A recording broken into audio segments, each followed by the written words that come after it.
thing that I was aware of was that there was an event, because it used to be Old Oxonians that did theatre club.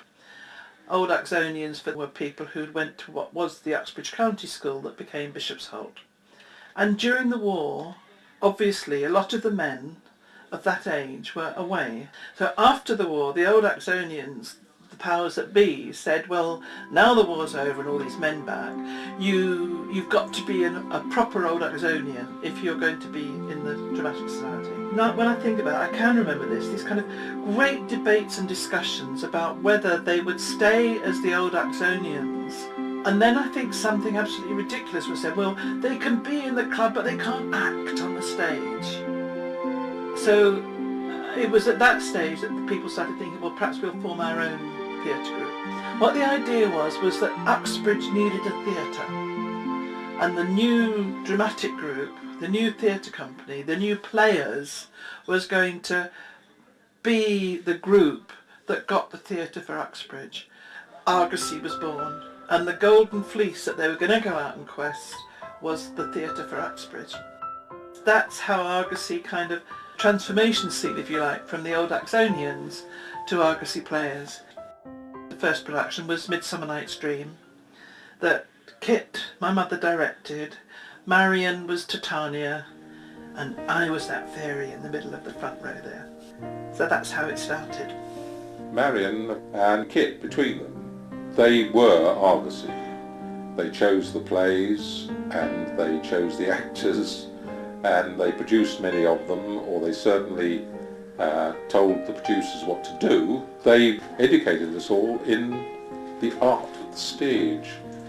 I can always remember Kit saying to me, don't hold your hands like that when you're coming on, you're supposed to let them hang naturally, and ever since then I've let them hang naturally. Marion certainly did a lot of Shakespeare productions. They were the things she liked best.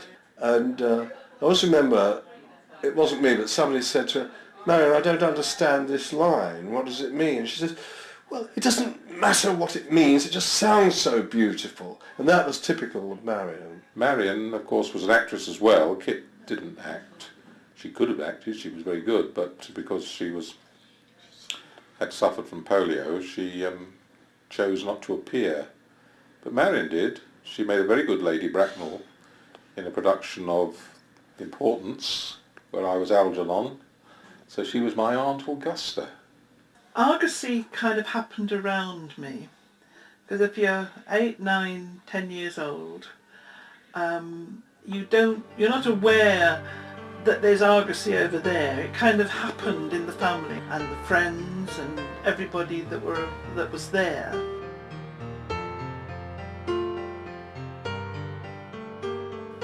I went to Ickenham Hall as a youth member, and Kit Bevan was there.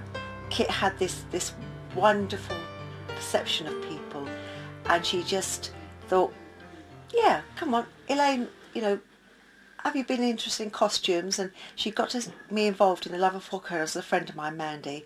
I came to the borough in 1970, in the summer, and I joined Argosy in 71. And that was mainly because I'd met Kit Bevan and Marion and Joanne through the youth service because of Ickenham Hall Youth Club. So that's really how I came to join Argosy. Young Argosy and Ickenham Hall connection and the crossover there, it was amazing because I got inveigled into teaching cookery classes, and I also did ballroom dancing classes, although I got 2 left feet. But so this was a sort of crossover thing that came about with Argosy being based at Ickenham Hall. Argosy made that its home, and we rehearsed there, and there was a youth club which Kit Bevan was in charge of, and she used to fish people for the young Argosy from the youth club, and it was a great big family really. There's no other words to describe it. Kit Bevan, she had this wonderful ability to get best out of people. She got their interest in drama, but she also got people interested in Argosy.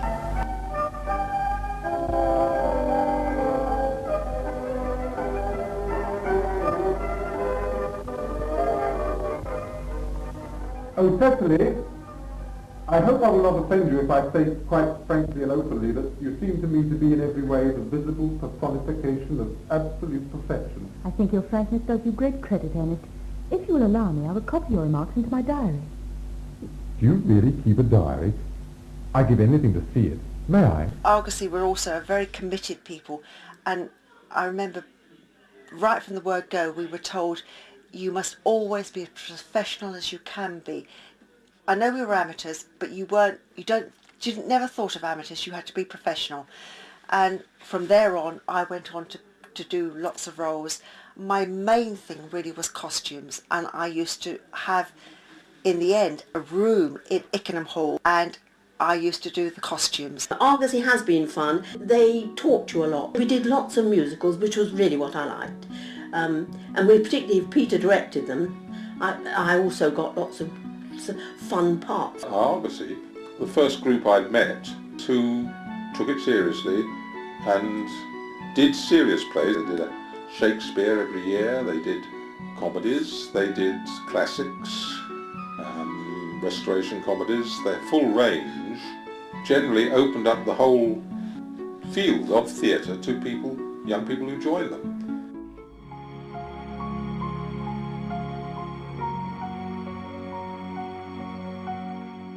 I was in St John's Hall in 1967 for Argosy, when the snow was on the ground with Aladdin.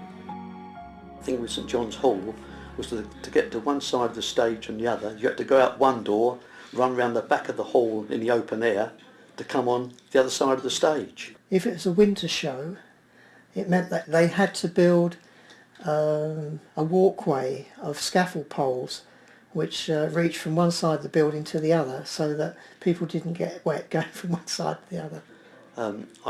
I did front of house manager on quite a few occasions down there, but in those days we wore black tie. They didn't have any sound system installed in the building at all in those days, and the only way that we could have front of house speakers to give you either effects or music was to physically put these rectangular speakers that I used to bring to the actual venue. It was fun, St John's Hall, fun at the time, and you have to move on to Winston Churchill Hall, the Beck, Compass. You've got to progress.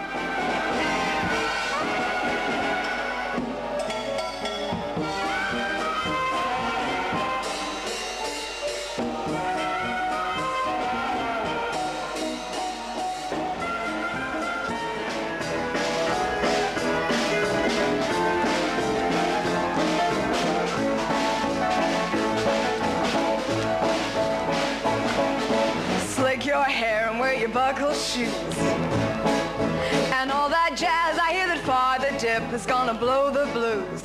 I joined the club in 1969, first production that I directed, Turgenev's A Month in the Country. I think that was suggested to me by Michael Chapman, and he and his wife had been very important to the club in those days, and I enjoyed that production very much, and so I found over the years I was willing to tackle more, but they tended to always be rather more serious productions. And soon after I joined, they were auditioning for The Lion in Winter, and I was lucky and I got the part, and that was my first role in Argosy.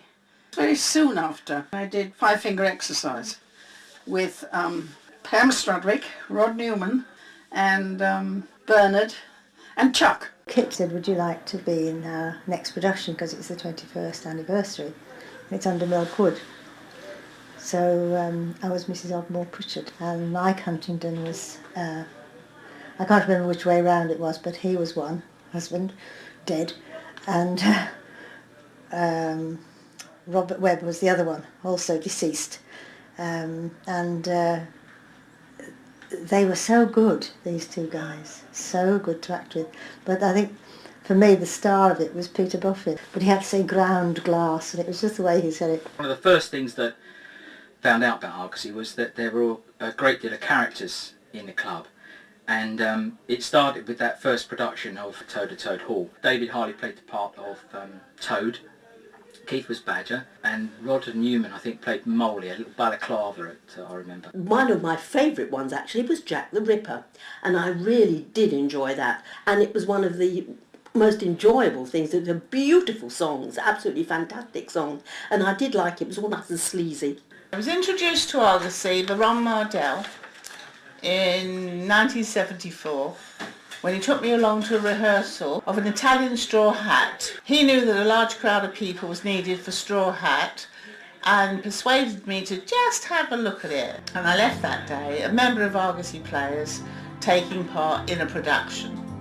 In all, I've directed 19 plays for Argosy, and about 8 of those are musicals, all the major musicals I've done, which were great fun. I really enjoyed doing those.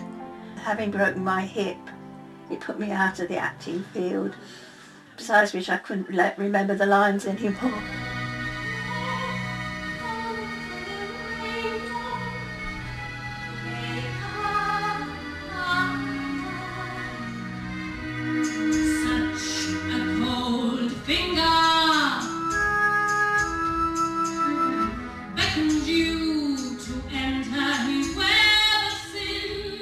So I directed the National Health, which was a major job because it was all set in a ward of a hospital, and we had to have some stairs going down.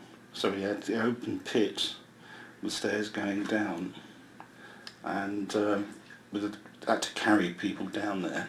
Set was always open, so the intermission, we had everyone stayed on set, but people came on to visit, and they bought us cups of tea. Trying to learn lines. I just don't think I can do it. I've got my mind flitters around. I think the last thing I actually did was the Winslow Boy when I was the teacher. And I think that's the last thing I did. I've obviously done prompting and one thing and another. I joined Argosy in, I think, 1980. I'd met Vivian at Rank Xerox, and she encouraged me to come along and see Something's Afoot at the Beck, and having seen it I was really struck with obviously how much fun everybody had, and I joined and acted for a little while, but really acting's not my forte. I like being behind the scenes, helping, prompt, and now particularly costumes. But I think one of the funniest things that happened to me was when we were on stage doing the production of Robinson Crusoe in 1968. Elaine, I think, was Miss Hap. Nick Adman was John Stewart.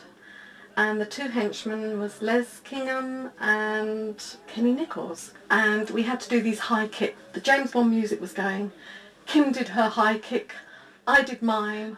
And then when Jilly did hers, John bobbed up, and she hit him right on the back of the head. The other sort of funny things that can happen was I was in a review called Happy as a Sandbag. I'm standing in the wings, ready to go on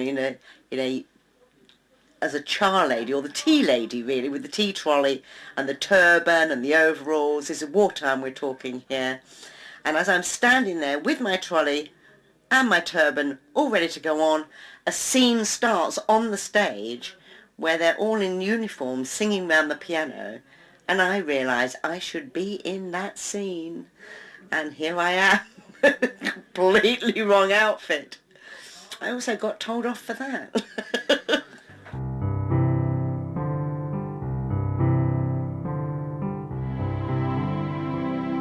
I've been in Antwerp for 43 years, most of that time in Argosy. Came along to Argosy in January 1976 for the pantomime, Humpty Dumpty, and I operated the thunder sheet on the side of the stage. I remember being backstage with the torchbearers, moving scenery, and then gradually I got more involved and I was offered parts. I've done How to Succeed in Business Without Really Trying. I was in that for the 50th, and before that in Harvey, which is one of my biggest parts, and I played Elwood P. Dowd. I've done both as sort of the backstage, sort of building the scenery, a little bit of scenery design, and stage management jobs for Argosy. I've done different sorts of scenery, from complex sets to sets that have next to no scenery. Scenery that we do for the pantomime can be quite challenging. In particular, we did Cinderella about 3 or 4 years ago. The coach is revealed we did that with a flash. And the coach started to go off into the wings with the wheels turning. Magnificent applause from the audience, and the tabs closed.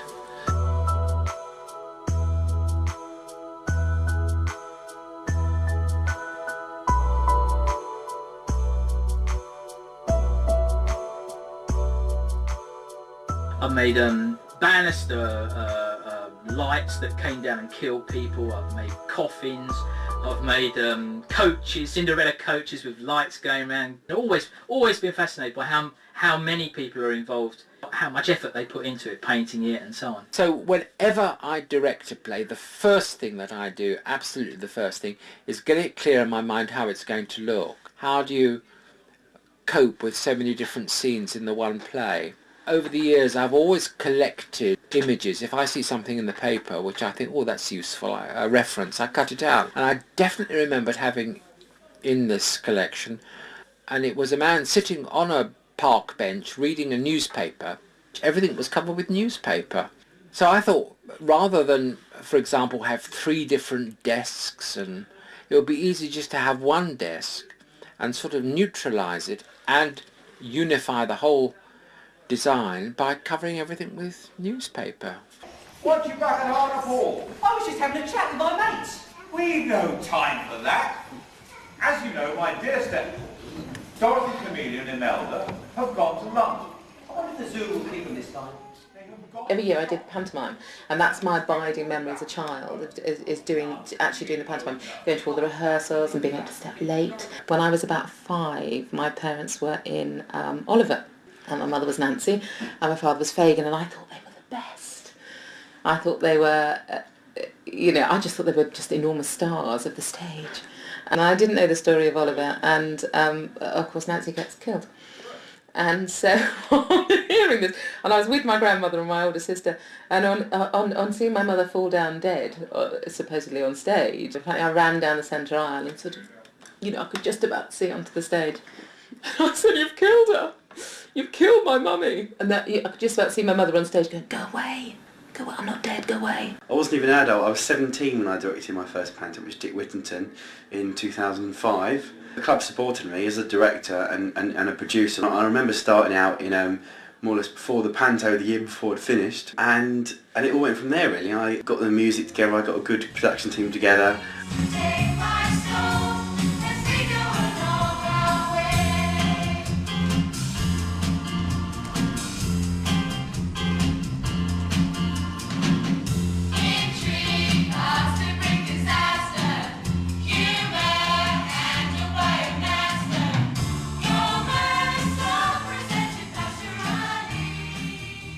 Thinking of panto, I've been in quite a few. Jack and Jill. In Aladdin, I was the genie, and he had to be as camp as anything going, and it was quite funny. Like, "Oh, hello." And then the Dame, I was actually a Dame in Red Riding Hood. That was quite a good fun. And more recently, I've had my first wheelchair acting experience as Sir Rupert the Rottweiler in Hansel and Gretel. Dame Google! Just the woman I'm looking for. Oh, sir! Have I got it then? Got what? The cook's job. Certainly not. I would give you the cook's job if everybody at Seated Hall was starving. Oh.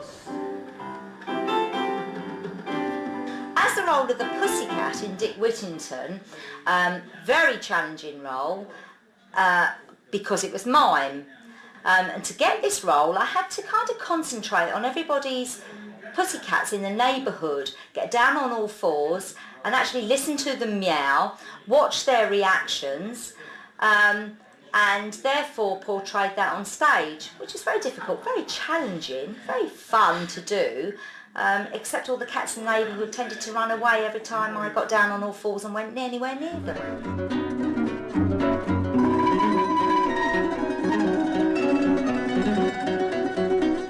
We all had children and they've all grown up and become members of Argosy, and it's nice to see that the youngsters are coming up. They get together an awful lot and go out and do things. And that's why I think that Argosy's always been a great big family. I think it's nice when the children have grown up in Argosy though, because they've got so many aunties and uncles, so if they do run riot, there's always someone to tell them off and keep an eye on them, and it doesn't matter, there's no upset because they just know that's Auntie Jilly. Or it's amazing really when you think that it is your life, the children's life. I mean, social times at Argosy are really time, you know, you have fun. That's what it's all about. I remember one time that me and my dad came to a party dressed as schoolgirls, which is something you can always get away with in Argosy, being stupid. It's great to be in shows, but actually it's more than that, and I've made some really wonderful friends. We all have times in our lives when we need people around us, and sometimes when you don't have a lot of family close by. And somehow instinctively people in Argosy are always there, ready to help, ring up, give you a phone call, send you a card or whatever, and they're just wonderfully supportive. So it's not any one particular occasion or one particular event, it's just really about the support structure that you get from the club. When I joined Argosy, it opened up a completely different circle of friends from what I'd used to and the walk of life that I come from, and I realised that Argosy was made up of people from so many more different walks of life. In fact, there were probably walks of life I'd never even thought of. I'm quite proud to say, actually, I think some of my best and most loyal friends are people I've met since I joined Argosy.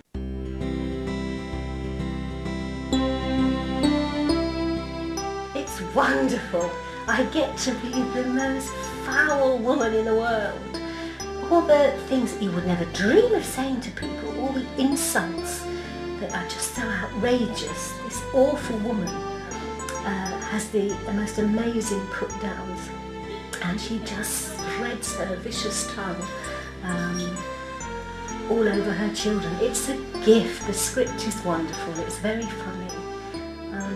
But it's also desperately sad as well, so you just have a whole chance to go through a gamut of emotions. I haven't had such a meaty role since I joined Argosy.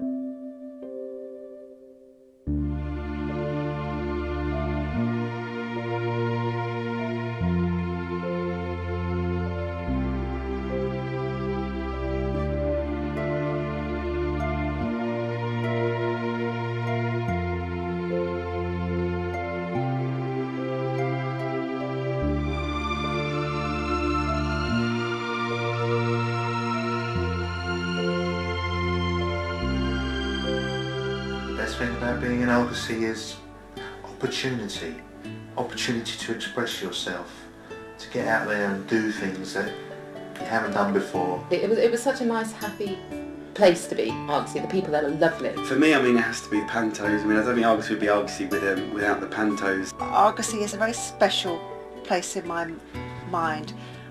We've had friends all our lives, and we always will have. Kit was the catalyst for everybody, and we all just went round from Kit to meet lots and lots of good friends. But over the years there've been some great characters in Argosy. Some of them sadly aren't with us. I get my newsletters. I don't know a lot of the people, but what I'm incredibly grateful for is that there are still people who love Argosy.